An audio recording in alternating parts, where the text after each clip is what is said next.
नमस्कार साथियों, आज हम 9/11 का सच बताने जा रहे हैं और जितने भी बातें बताएंगे सभी के सभी राजीव दीक्षित जी के द्वारा बताए गए बातों को ही बताएंगे। तो चलिए शुरू करते हैं।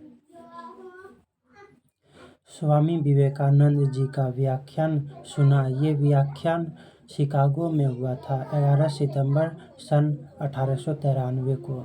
स्वामी विवेकानंद शिकागो गए थे और वहाँ की धर्म संसद में जो कुछ उन्होंने बोल दिया वो अमेरिका के लिए एक तरह से धमाके जैसा था।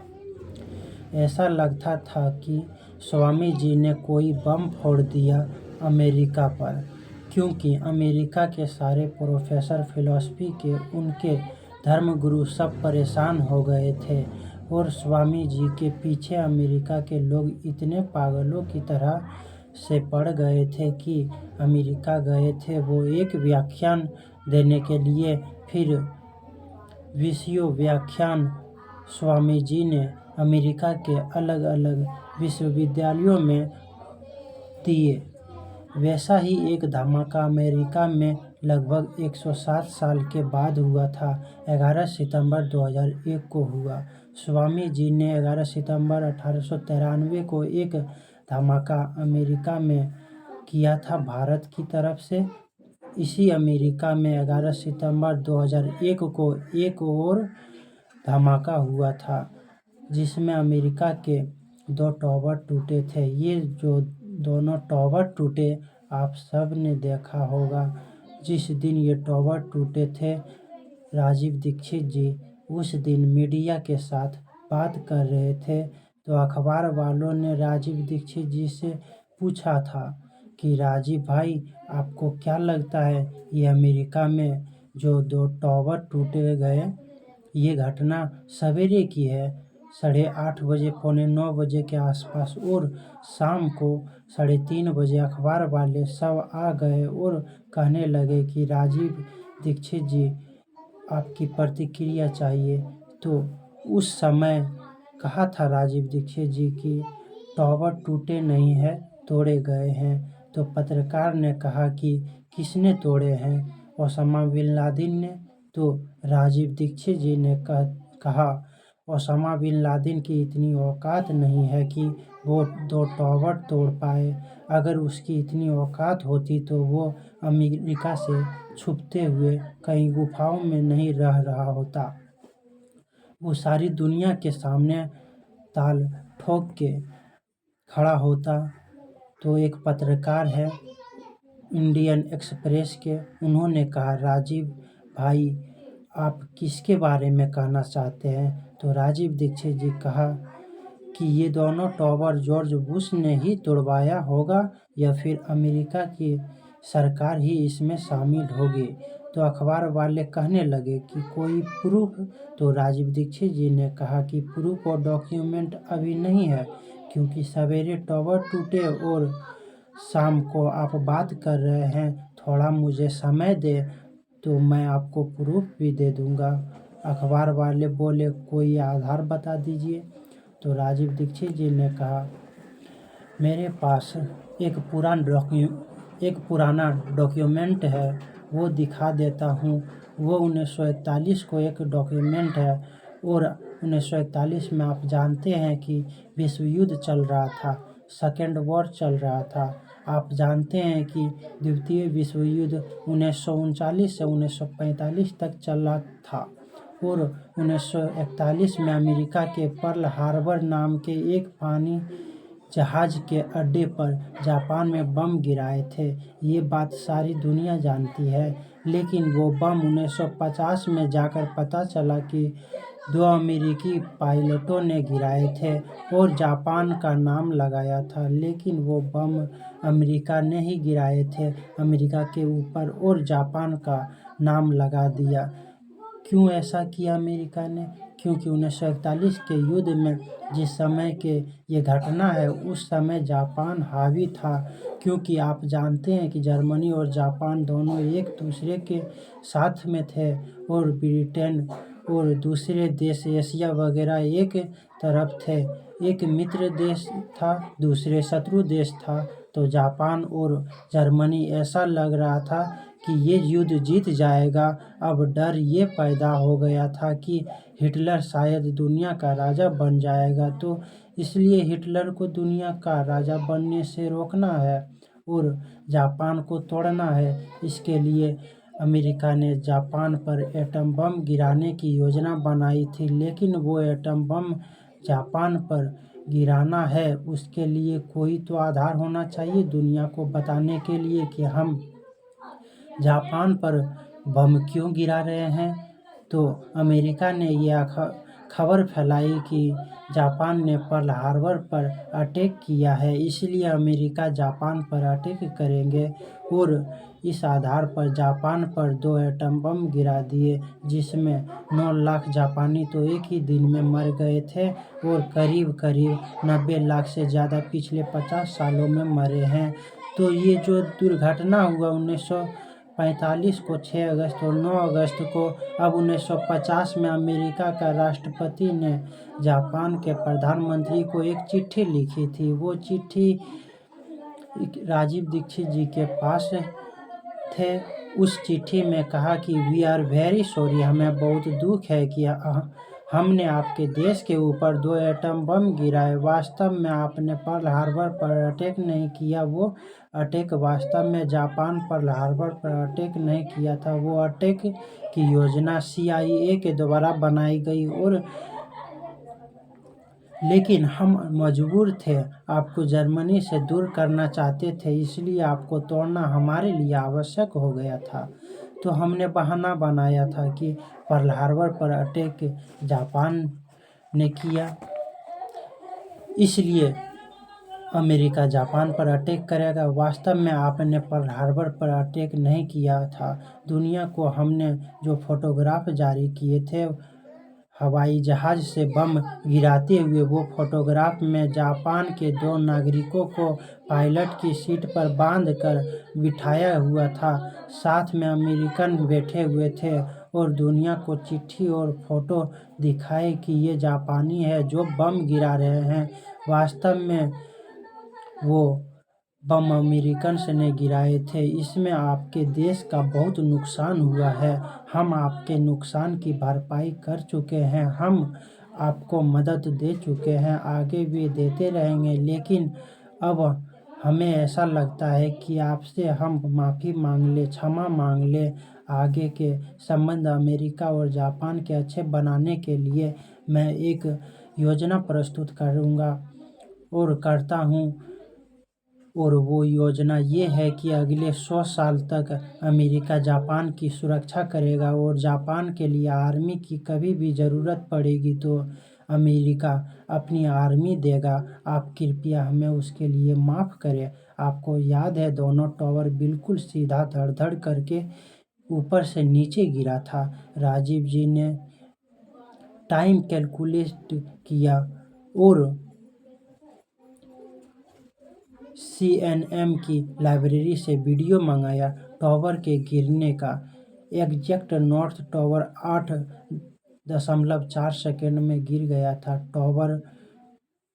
टावर एग्जैक्ट 8.4 सेकेंड में गिर गया था। ऐसा लगता था कि रेत का महल हो। 8.4 सेकेंड में 110 मंजिल टावर कब गिर सकता है? जब उस टावर को अंदर से ब्लास्ट किया जाए किसी बम के द्वारा, तब 8.4 सेकेंड में 110 मंजिल की टावर गिर सकता है और टावर के हर मंजिल पर बम लगाया गया हो और सारे बम एक साथ ब्लास्ट करे तो 8.4 सेकेंड में 110 मंजिल का टावर गिरेगा।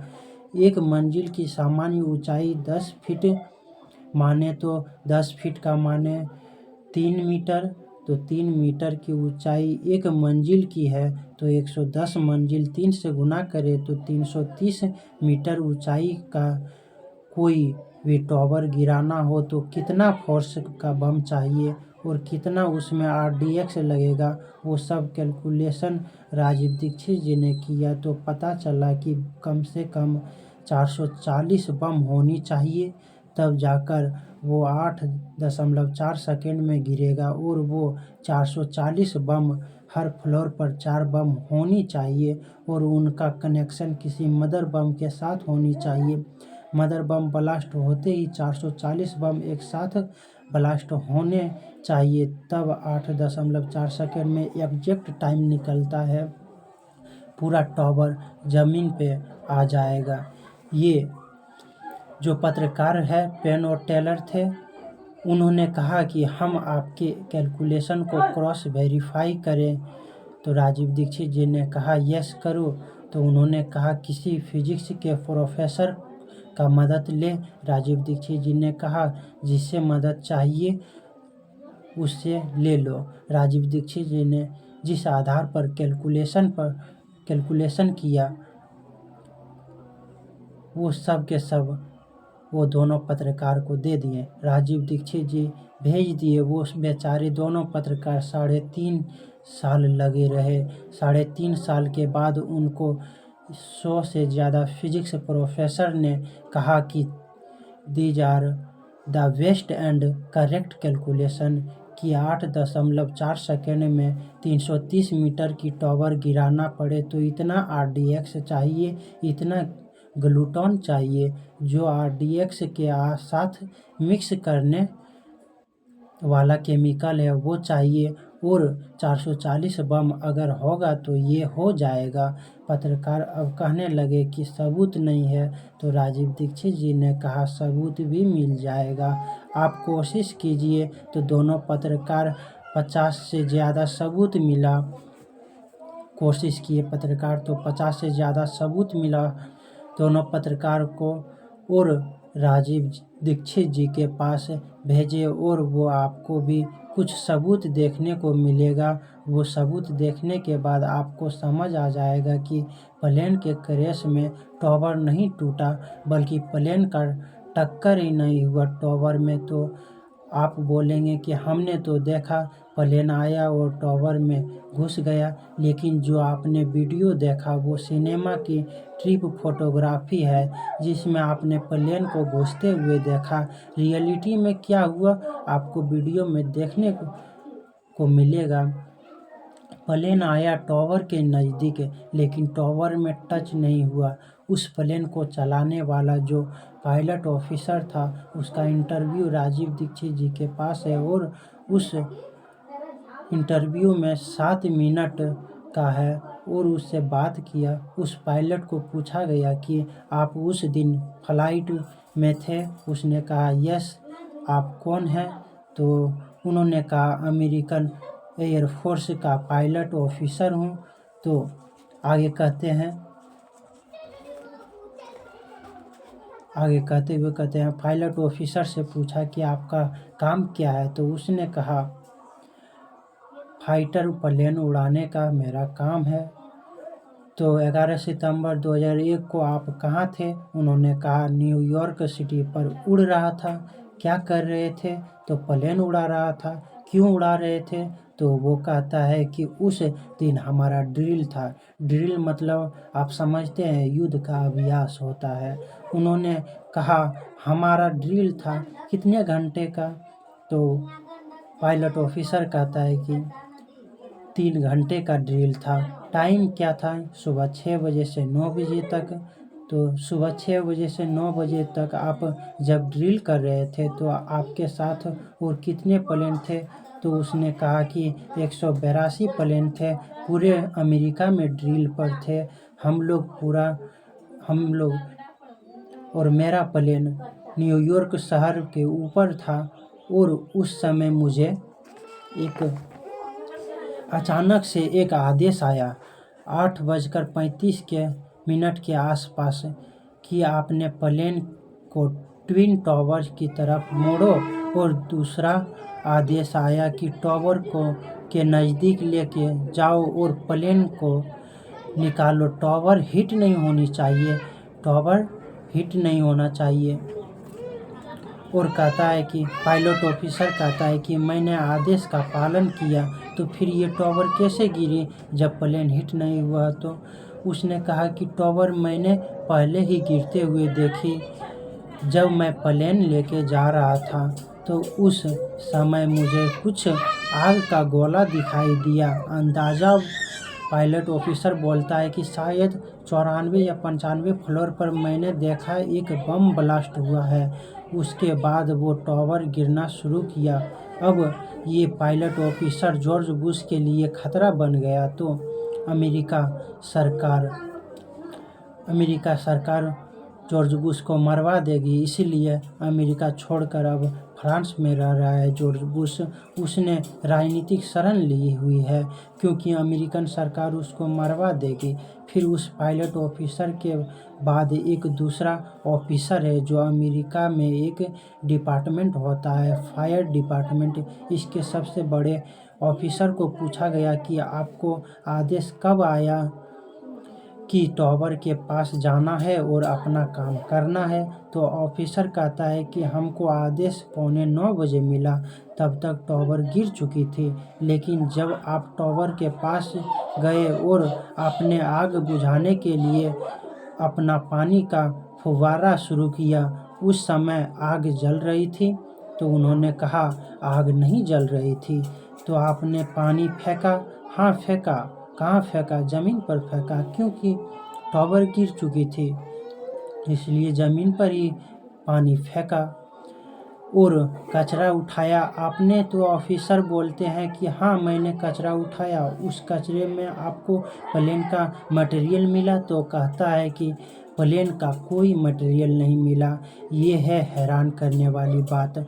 आप जानते हैं हवाई जहाज़ की टक्कर हो और किसी टावर में हवाई जहाज़ जाकर टकराए तो प्लेन में आप जानते हैं ईंधन होता है, इतना ज्वेलेंस होता है कि तुरंत प्लेन जलता है और टावर भी जलते हैं और घंटों घंटों जलते हैं। प्लेन के बाद वो मटेरियल जलने के बाद अगर वो मटेरियल मेल्ट करेगा तो कचरे में मिलना चाहिए। लेकिन फायर ऑफिसर कहता है कि कचरे में ऐसा कोई मेटल नहीं मिला जो प्लेन का था। तो फिर क्या मिला? तो कहता है कि कंक्रीट मिला। वो कंक्रीट कहाँ गया? तो उसने कहा कि भारत देश को बेच दिया। तो किसने खरीदा भारत में? तो वो कहते हैं कि पंजाब के कुछ व्यापारियों ने खरीदा। तो क्या किया उसका? तो उन्होंने कहा कि इसमें जो मेल्ट आयरन था वो पंजाबी लोगों ने निकाल कर उसकी साइकिलें बनाकर बेच दिया। तो राजीव दीक्षित जी पंजाब में उन लोगों के पास गया जिन्होंने अमेरिका से ये कचरा खरीद कर लाया और जो 2 लोगों ने कचरा दिया कि देखो हम जो कचरा लाए वो यही है। राजीव दीक्षित जी ने कचरा आईआईटी के लेबोरेटरी में गया। दिल्ली और मद्रास दोनों जगह गया और राजीव दीक्षित जी कहा कि कचरे को टेस्ट करना है और वो वैज्ञानिकों ने 8 महीने लगातार काम करने के बाद कहा इसमें प्लेन का कोई मेटल नहीं है, इसमें लोहा है। वो लोहा है जो टावर में लगाया गया था। कंक्रीट है, सीमेंट है, ईंट है जो टावर में बनाने में इस्तेमाल किया गया था। इसमें प्लेन का कुछ भी नहीं है। और आपको बता दूं कि अमेरिका की सरकार आज तक ब्लैक बॉक्स को बता नहीं रही है कि वो है कहाँ। आप जानते हैं कि प्लेन में एक ब्लैक बॉक्स होता है। प्लेन कितनी भी बुरी तरह से कहीं भी क्रैश करे, हिट करे, लेकिन ब्लैक बॉक्स उसका ख़त्म नहीं होता है। फ्लाइट डाटा रिकॉर्डर नाम का एक दूसरा इंस्ट्रूमेंट होता है, एफडीआर। अब एफडीआर और ब्लैक बॉक्स को अमेरिकन सरकार बता नहीं रहा है कि वो गया कहाँ। अगर प्लेन ने हिट किया तो एफडीआर ब्लैक बॉक्स नहीं मिला क्योंकि प्लेन ने हिट ही नहीं किया था। ये तो सब बम ब्लास्ट से गिराया गया था। अब आखिरी इंटरेस्टिंग बात, नॉर्थ और साउथ टावर के थोड़ा आगे एक बिल्डिंग था जिसका नाम बिल्डिंग नंबर 7 इस बिल्डिंग को गवर्नमेंट ऑफ अमेरिका के जॉर्ज बुश के आदेश पर 11 सितंबर की शाम 3:30 बजे ब्लास्ट करके गिराया गया। वो वीडियो भी आप सभी को देखने को मिलेंगे। बिल्डिंग नंबर 7 का मालिक का इंटरव्यू पेन और टेलर ने लिया। उनसे पूछा गया कि तुम्हारी बिल्डिंग गवर्नमेंट ऑफ अमेरिका ने गिराई? हाँ गिराई। तुमको कोई दुख नहीं है? तो उसने कहा दुख किस बात की? बिल्डिंग का जितना पैसा था वो सरकार ने मुझे दे दिया। तो कितना दिया? तो उसने कहा कि $2 अरब की बिल्डिंग थी, $7 अरब मिल गया। $5 अरब तुमको अमेरिका की सरकार ने ज़्यादा कैसे दे दिया? तो कहता है कि मुझे चुप रहने के लिए $5 अरब ज़्यादा मिला, और बोला कि बताना नहीं कि ये बिल्डिंग क्यों गिराई गई। तो अब तुम क्यों बता रहे हो ये बात? तब वो बहुत बुरी गाली देता है और कहता है कि जॉर्ज बुश ये है, इसको दुनिया के सामने नंगा करना चाहता हूँ। और जो बिल्डिंग नंबर 7 था, इसमें CIA का हेड ऑफिस था, और ये CIA का हेड ऑफिस 50 साल से चल रहा था। और अमेरिका ने जितनी भी दुनिया में कुकर्म किया है पिछले 50 साल में उन सब के दस्तावेज इसी बिल्डिंग में रखे हुए थे। और 11 सितंबर की ये जो दुर्घटना हो गया, इसके बाद अमेरिका के ऊपर दुनिया भर का दबाव होगा पिछले 50 साल की घटनाओं के बारे में जवाब देने के लिए। तो गवर्नमेंट ऑफ अमेरिका ने उस बिल्डिंग को ही गिरा दिया, सारे दस्तावेज ही नष्ट करा दिए ताकि कोई कुछ पूछ ना सके। अब तो CIA का ऑफिस है, अब कहाँ गया? उसने कहा वो दूसरी बिल्डिंग में शिफ्ट हो गया। बिल्डिंग मालिक से पूछा तुम्हारी अंतिम इच्छा क्या है? तो उसने कहा मरने से पहले इस जॉर्ज बुश को सारी दुनिया के सामने इसकी असलियत लाना चाहता हूँ कि ये कितना खतरनाक आदमी है। और आगे बोलते हैं कि ये नॉर्थ और साउथ टावर दोनों जो थे, इनकी सिक्योरिटी का जिम्मेदारी जॉर्ज बुश की फैमिली का ही था। जॉर्ज बुश की फैमिली की एक कंपनी चलती है अमेरिका में, उसका नाम है यूनोकॉल। ये कंपनी के 2 धंधे हैं। एक तो वो तेल बेचने का काम करते हैं, डीजल, पेट्रोल, LPG। दूसरा उनका सिक्योरिटी का बहुत बड़ा बिजनेस है। जॉर्ज बुश के 2 भाई हैं, मतलब जॉर्ज बुश का एक भाई है, उसका नाम है मार्विन बुश। मार्विन बुश छोटा है, वो यूनोकॉल कंपनी का CEO है। तो मार्विन बुश की जिम्मेदारी पर दोनों टावर थे, नॉर्थ और साउथ। सिक्योरिटी की जिम्मेदारी पूरी उसकी थी। तो फिर कैसे गिर गई ये टावर? तो वो कहता है कि इसी मार्विन बुश ने सारे बम लगवाने का काम किया, क्योंकि उसकी सिक्योरिटी थी। तो मार्विन बुश क्यों बम गिरवाएगा? तब उसने असली राज खोला, और वो राज फिर डॉक्यूमेंट से भी प्रूफ हुआ। उसने कहा कि यूनोकॉल की ये जो कंपनी है, इसमें ओसामा बिन लादेन और जॉर्ज बुश दोनों बिजनेस पार्टनर है। जॉर्ज बुश के फैमिली की तरफ से मार्विन बुश इसका CEO है, और ओसामा बिन लादेन की फैमिली की तरफ से उसका छोटा भाई इस कंपनी की डेप्यूटी CEO है। दोनों मिलके ये कंपनी चलाते हैं। इनकी कंपनी ने क्या किया था? सऊदी अरब के एक शेख के साथ सौदा किया था, और वो सौदा था दोनों नॉर्थ और साउथ टावर के इंश्योरेंस का।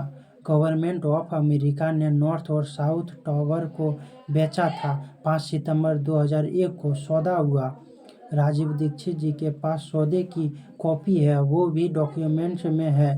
सौदा हुआ। अब सऊदी अरब के शेख ने दोनों टावर को खरीदा। उनका इंश्योरेंस कराने की जिम्मेदारी मार्विन बुश को दी गई। मार्विन बुश ने थोड़ा कमीशन खाके जापान की 2 कंपनी से इंश्योरेंस करा दिया। टावर टूटने के बाद जो नुकसान हुआ वो जापान का हुआ, अमेरिका का कुछ भी नुकसान नहीं हुआ। ये है अमेरिका। जो 3000 लोग मरे, उनमें एक भी अमेरिकन नहीं था। अमेरिकन लोग क्यों नहीं मरे उस दुर्घटना में?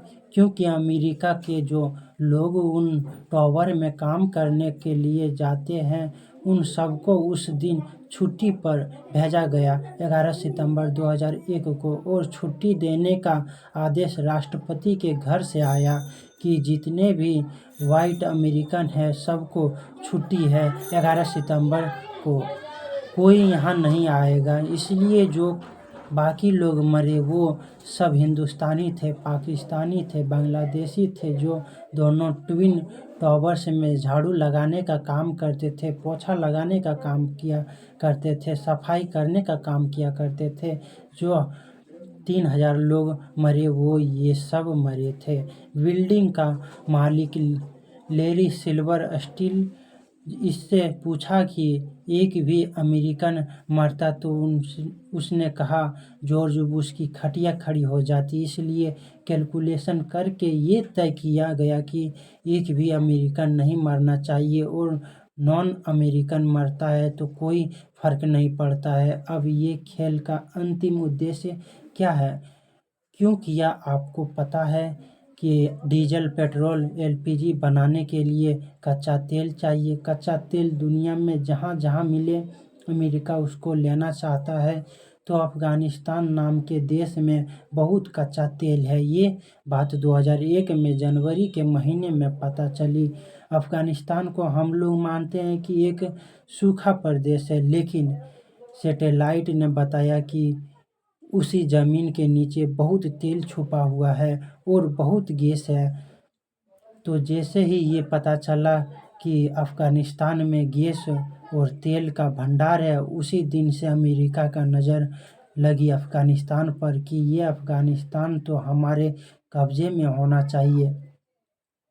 अफ़गानिस्तान अमेरिका का तब हो सकता है जब अमेरिका का अफ़गानिस्तान पर कब्ज़ा हो, और ये तभी संभव है जब अमेरिका अफ़गानिस्तान पर बमबारी करे और जो सरकार चल रही है उसको हटाए और अमेरिका अपनी सरकार लाए। तो अब अफ़गानिस्तान पर बमबारी करना है, बम गिराना है, हमला करना है, इसके लिए कोई तो कारण होना चाहिए, कोई तो आधार होना चाहिए दुनिया को बताने के लिए कि इसलिए अमेरिका ने ये दोनों टावर गिराने का खेल खेला और नाम लगाया कि अफ़गानिस्तान ने ये टावर गिराए हैं। इसलिए अमेरिका ने अफ़गानिस्तान पर हमला किया और पूरा अफ़गानिस्तान कब्जे में ले लिया। उसके बाद अफ़गानिस्तान के जो राष्ट्रपति है वो यूनोकोल कंपनी का मैनेजर है। अफ़गानिस्तान के राष्ट्रपति का नाम हामिद करज़ई था। अब हामिद करज़ई क्या कर रहा है? जहाँ जहाँ गैस का भंडार मिलने वाले हैं वहाँ से पाइप लगाने का काम कर रहे हैं। पाइप बिछा के सारी गैस अमेरिका कैसे ले जाए उसके काम में लगा हुआ है, और तेल और गैस लेके जाना है अमेरिका। अब समस्या ये है कि जो पाइप जाने वाले तेल और गैस का इसके बीच में एक देश पड़ रहा है जिसका नाम है ईरान। अब ईरान का राष्ट्रपति कह रहा है कि पाइप लगाने के लिए पैसा दो मुझे, क्योंकि मेरे देश का ज़मीन है। तो झगड़ा ये है अमेरिका और ईरान का। अब अमेरिका सोच रहा है कि किसी न किसी तरीके से ईरान पर हमला किया जाए और एक दिन ईरान को भी एक दिन अफ़गानिस्तान जैसा बना लिया जाए और पाइप उनके अमेरिका तक पहुंच जाए, और उसके बाद दुनिया जो कहे अमेरिका को कोई किसी भी बात का परवाह नहीं है। तो ये है पूरा खेल। आप लोगों ने जानकारी मिल गया होगा कि ये जो 2 टावर गिरा है ये अमेरिका ने खुद गिरा है और अफ़गानिस्तान पर ये इल्ज़ाम डाल दिए थे। जितने भी बातें बताए हैं सभी के सभी राजीव दीक्षित जी के द्वारा बताए गए बातों को ही बताए हैं। मिलते हैं और इसका वीडियो मिल जाएगा, इसका प्रूफ भी मिल जाएगा जिसमें राजीव दीक्षित जी समझाते हैं कि ऐसा ऐसा बात है। वो सभी के सभी वीडियो मिल जाएंगे। धन्यवाद।